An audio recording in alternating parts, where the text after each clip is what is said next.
What the fuck did he just say? Bitch, beat him up. I'm so tired of this. I'm just so tired of this. Let's just start beating up men.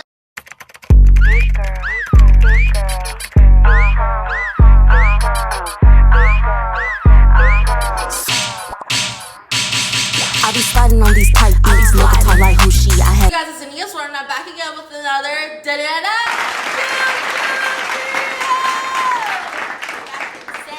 Please like, comment, and subscribe. Let's get into it. So, like I said, we're gonna be doing different concepts. I told you guys that it's gonna be one motherfucking story time and then a Reddit story. I'm trying to play with my content. I see you guys like the other one. Let's get into this one, and we're gonna make this one more juicy. Again, the freest thing you guys could do for me is literally fucking subscribing. If you guys subscribe to me, I can get a wider audience. I can finally get a camera. I don't even know, like, bitch, like, I will ooh. Subscribe right down there to get flashed. Subscribe to get flashed. Okay, so the first story is going to be, I'm 33 male fiance, 29 female left 6 weeks ago with a goodbye note. Out of nowhere, she wants to fix things. How would you handle this? Off the fucking title, I relate so fucking bad. First off, don't take them back. That's just what I'm saying before I read the story. So let's get into it. This is 4 paragraphs, y'all. Please fucking hang in there with me while I'm reading this shit. So, I was with my fiance for the last 8 years, engaged for 1. All of my friends and family disliked her. However, she was with me when I had nothing. It was nothing. She was the love of my life. And I feel like it's always like that. Like, you guys been together for so long, love of my life. One person's more in love than the other. I don't know. She was perfect for me. I loved her so much, but hated living paycheck to paycheck. I wanted a home, a family, a career. I wanted to be a provider. I decided to change our lives. I spent the last 5 years building and creating a career that could sustain our future forever. But in doing so, I was there less for her. I was under a lot of pressure, constantly just begged her to hang on. I asked her to trust me. The plan was to get married and start our new lives in January. But it took too long for her. She began talking to more and more male friends, sometimes staying up late and talking to them on the phone while I was asleep. She became physically and emotionally distant. I tried to fix things, but the harder I had packed her things, moved more money into a separate account, and left me with a goodbye note. Wait, hold on. Things kept getting worse until one day I came home to an empty apartment. Bitch, she had packed her things, moved money into a separate account, and left me with a goodbye note. I sat on the living room floor and cried that night, and for several nights was absolutely crushed. It was very dark for the first few weeks. The last 5 years of my life all seemed to have been for nothing. I was trying to build a future for us, not for me. Now it felt as though I was crossing the finish line alone. If I had known this path would cause me to lose her in the process, I never would have pursued it. About a week ago, she reached out to me and we talked about everything. She said she still loved me and wanted to make things work, but could not be alone anymore. She claims that nothing ever happened with any of the guys she talked to and that they were truly just friends. She said she did not have anyone to talk to and was just lonely and miserable. She felt alone in her relationship. She wants to do couples counseling and see if we can make things work. All of my family friends who never liked her claim it's because of her consistent dishonesty. They say she is not an honest person and are basically telling me to run and never look back. Despite all the pain she caused me, I still love and care for her so much. I tried to fix things many times, but she never reciprocated any of the attempts. In fact, when I was at the peak of genuinely trying to be the best man for her that I could, she left without saying a word. The day she left, she told me she loved me and to have a good day. As soon as I left, she immediately began packing her things. I just don't understand how she could run away like that without saying anything. After 8 years, I don't even get to a face-to-face goodbye. It just felt like the ultimate betrayal. How could someone that loves me cause me so much pain? I just don't understand why to try to fix things after causing me so much pain. I'm worried about trust and loyalty. How can I ever know if I come home to an empty house again? Okay, first off, 1, I've been through this before. Go look at the fucking story time. Go watch it. But I've been ghosted before. And I feel like this is more of if the roles were reversed situation. I hate saying when the roles are reversed Because people always want to bring up roles being reversed. What if a man did it? What if a woman did it? Fuck that. Why the fuck do it? If you're a man and a woman, why the fuck are you doing that? That's so disrespectful and mean and rude, and it's just something that you just cannot get over. She basically left you and gave you no type of honest, like, why I left, anything like that. This bitch left a note and started packing and left out. If a bitch will leave you at your home, she will leave you for dead in the wilderness. Really listen to that. If a bitch will leave you at home, she will leave you for dead in the fucking wilderness. Okay? So I think from off the top, she probably was a really manipulative person. The family already don't like her. I don't know why the family don't like her, but when the entire family don't like you, you have to do some bullshit. So I feel like he should have dead the situation. She already caused too much pain.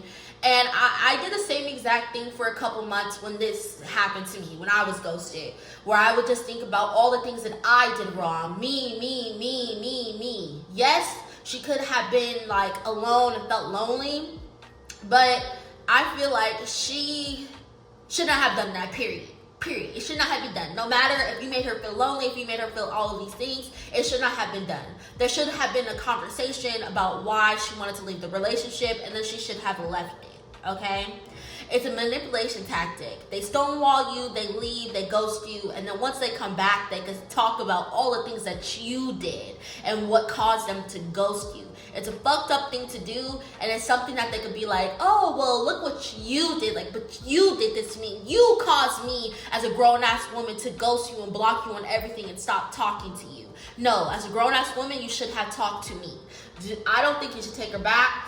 Fuck that bitch. Because when you really think about it, you're gonna look back at this time, and the only thing on your mind is gonna be, oh, this person left me. Like, she left me.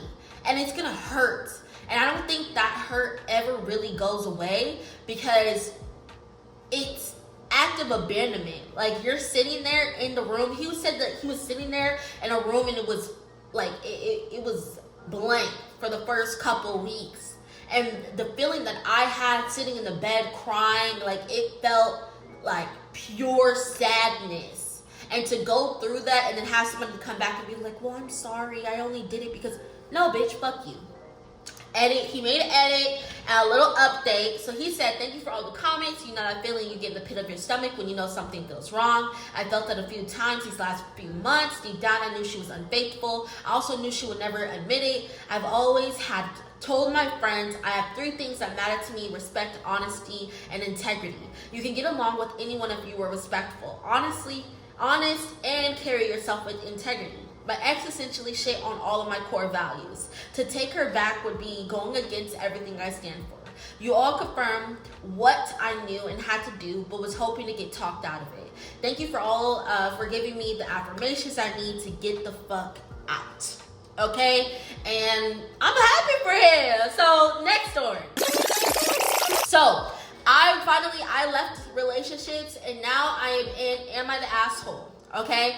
Am I the asshole for telling my wife and brother-in-law they need to move on and leave their stepsister alone? Okay. Already, brother-in-law, sister-in-law, stepsister, let's see what's going on. They already seem like pieces of shit. And I already kind of see at the top it says not the asshole. Okay? My mother-in-law is elderly and is struggling to live alone, but does not want her kids taking care of her. What? So there have been some talks about what the next steps are between my wife and my brother-in-law. They want their stepsister to be a part of all of this. She is their late stepdad's daughter. So stepdad's daughter. So she's not even the real... Okay.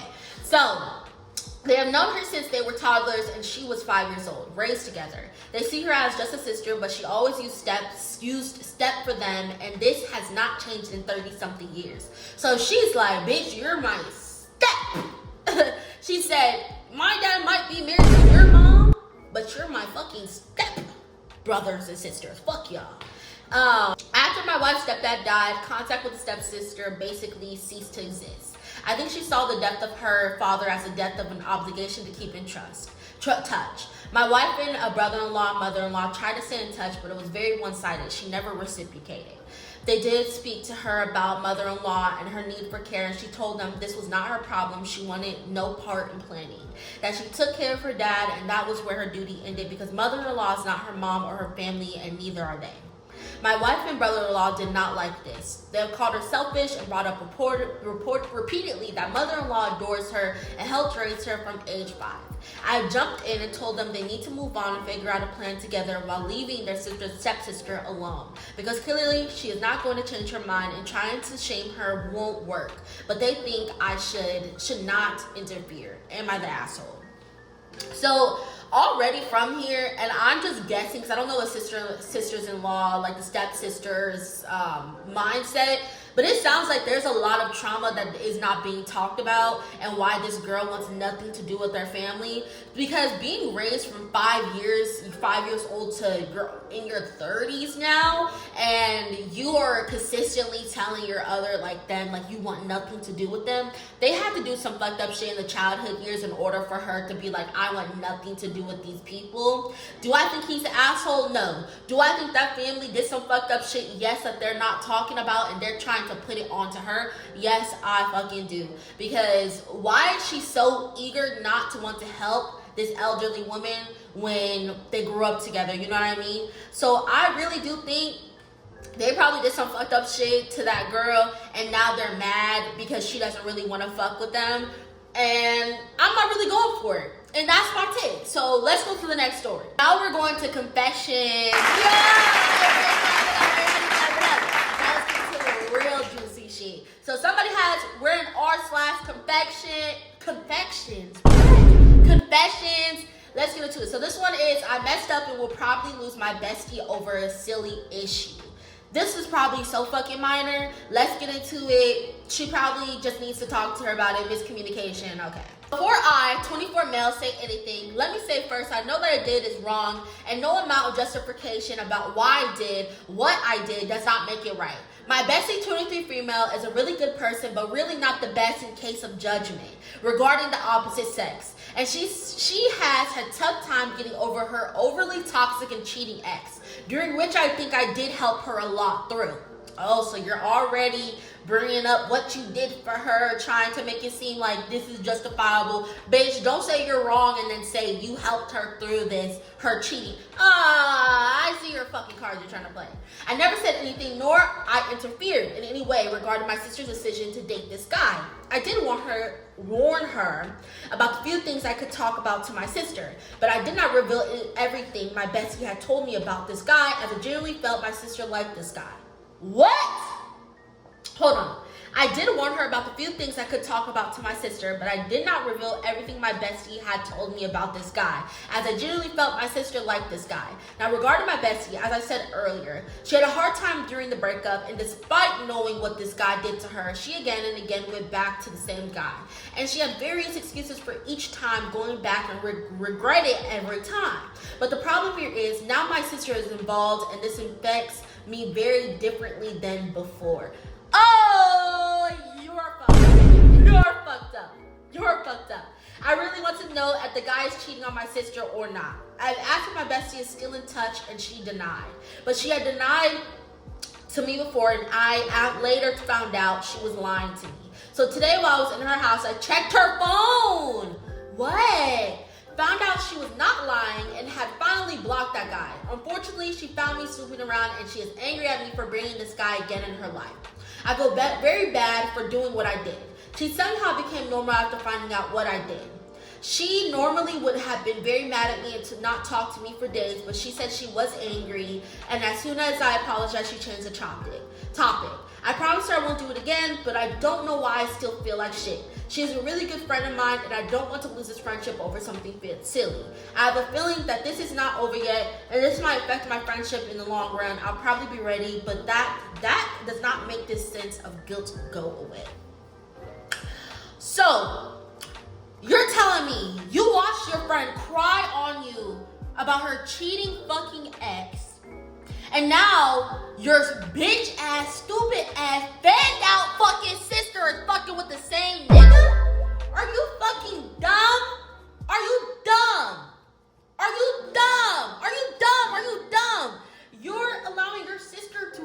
a man who has cheated on your best friend.